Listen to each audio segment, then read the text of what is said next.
I was smiling, thinking, we got to talk gold and silver. Well, duh. That's why I'm happy to have Rob Levy with me at bordergold.com. Rob, just a couple of quick things here. I always like to touch base on the ground with you. Have you seen a pickup in activity? Because it seems to me we've seen more activity coming from individuals as opposed to the dominant mover of this move over the last several months has been central bank buying. I sort of just sense individuals are much more involved now. Oh, there's without a doubt, Mike. Retail is on board, and the market has shifted too. Nobody is selling physical into this market, and again, an overstatement, but very limited. It is people buying who want physical at the retail level, and you're seeing supply disruptions now. So, if you haven't secured or have metal coming in, it could be weeks or months if you want to order Mm-hmm. from a wholesaler, just because there's not much metal around in the North American market. It's all spoken for, so it's delays. It's a bit of a crazy market right now. Well, we talked about that last week. You warned us that there was this thing called backwardization, which simply means, hey, it's cheaper if you buy something 3 months out than if you had to get it today. And that demand for the silver, especially, Rob, seemed to be, hey, we need silver. Exactly right. And it was just such a crazy phenomenon that you talk to people who have been on a trading desk for decades, had never seen before in this physical silver market because it essentially broke. London, which is the bigger market than the CME, than the futures exchange, and it's the over-the-counter market where banks trade with one another.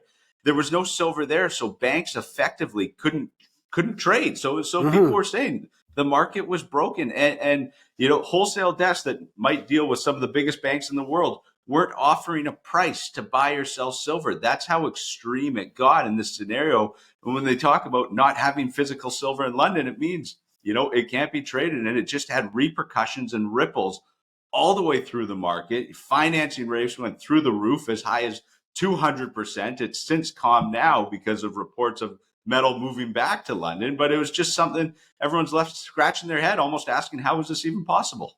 Well, it reminds me back of when the markets broke for nickel. This is going back a couple of years off the top of my head. I always talk about that repo crisis, September 16th, 2019.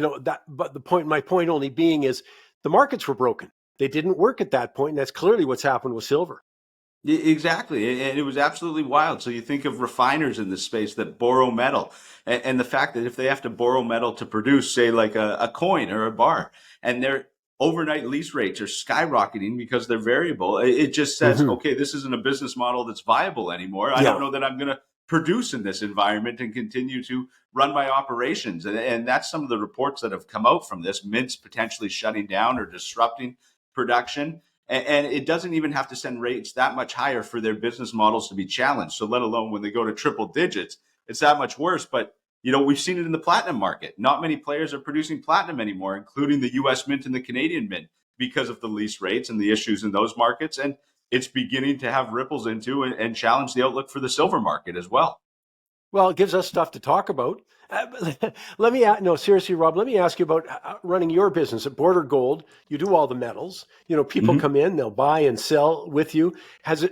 What impact has it had on your market besides the fact that interest has picked up? People are interested in this stuff. Yeah, so there's definitely demand. It's challenge spreads and hedging. So, I mean, what makes Border Gold long-term profitable and viable is the fact that we hedge our exposure to the metal. So, Mm-hmm. regardless of it going up or down, we make margin on spread. But what's happened with trading these markets, because if we buy a position and have to hedge it and finance it, the cost of holding that hedge have increased significantly. So all it means is that the cost to buy and sell for customers gets that much wider because there's no one really trading in Yeah. this market to begin the week. It's settling down again, but everybody's talking about in a few more months and the potential for a critical minerals decision and trade decision. Yes. Is more metal going to flow back to New York and affect the December futures contract and the functioning of these silver markets? So it's not like we're out of the woods by this just because a bunch of 1,000 ounce bars gone on a plane to get to London to correct this short term. Right. Well, we can expect more volatility. I think it would seem a pretty good bet. And we're thankful that you'll be here to chat with us about it. Or you can go to bordergold.com. Rob writes a review every week there. It's absolutely free. Rob, thanks for finding the time. Oh, pleasure to be with you. Thank you, Mike.